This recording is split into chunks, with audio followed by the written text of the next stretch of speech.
Hi everyone, it's Joseph-Hawes here from Planetgg, and today's podcast is about reaching out. It's about why we sometimes think that sharing and asking for help is not something we can do. Reaching out for help or support is often a sign of strength, not weakness.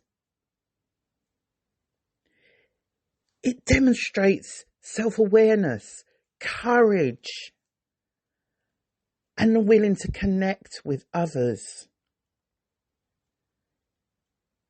Now, it is normal to feel uncomfortable when talking about problems and issues, but it may be helpful to remember that making that call, reaching out, is a sign of strength, not weakness.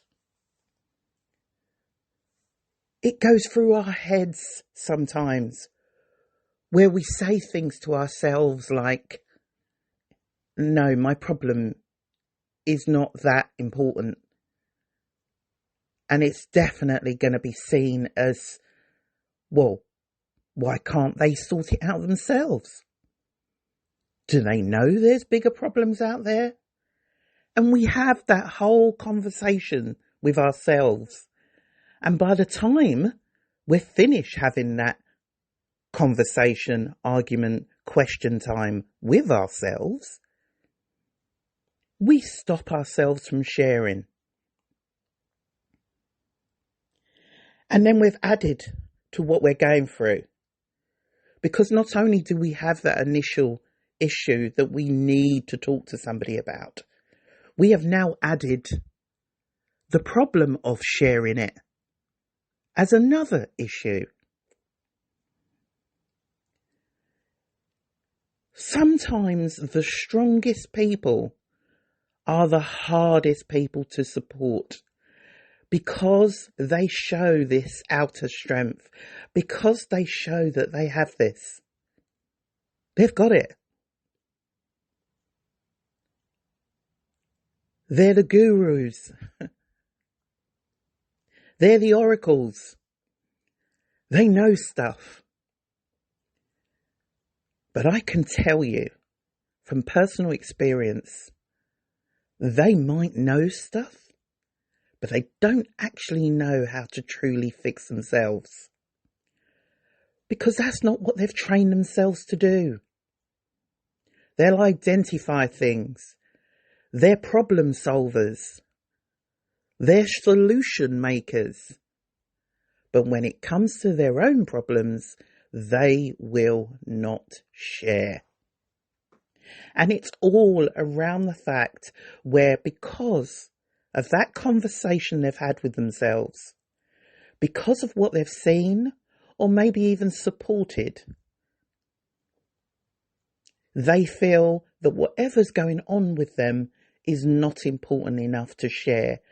And then, not only that, they may feel that that's a chink in their armour.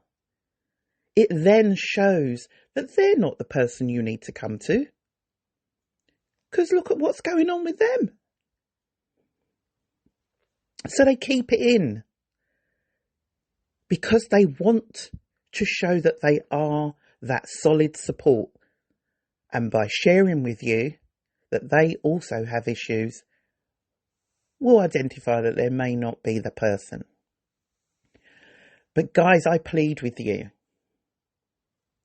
How lonely is that life right now? How lonely is sitting in a room with about 100 people and being the most popular person in that room and going through your problems on your own and not feeling strong enough, not feeling confident enough to share? I can honestly tell you, find one person, just one person to share. And that load not only gets lighter, but the inner feeling is like you've just exhaled air that's trapped. The inner feeling is amazing. So I'm going to leave this very short podcast today, pointing you to what I have on the front of this podcast, which is that statement of when you replace the I with E, in the world, it becomes wellness. It becomes, it's just more positive. So you replace the I with we. From illness, it becomes wellness. We have to move forward ourselves. Let's stop going along in life as an I, and let's try to make that a we. Now that we does not have to be family, lovers, friends, but you find that one other person that you can sit down with and talk to, and that we then becomes wellness. Look after yourself. Take care, and thanks for listening.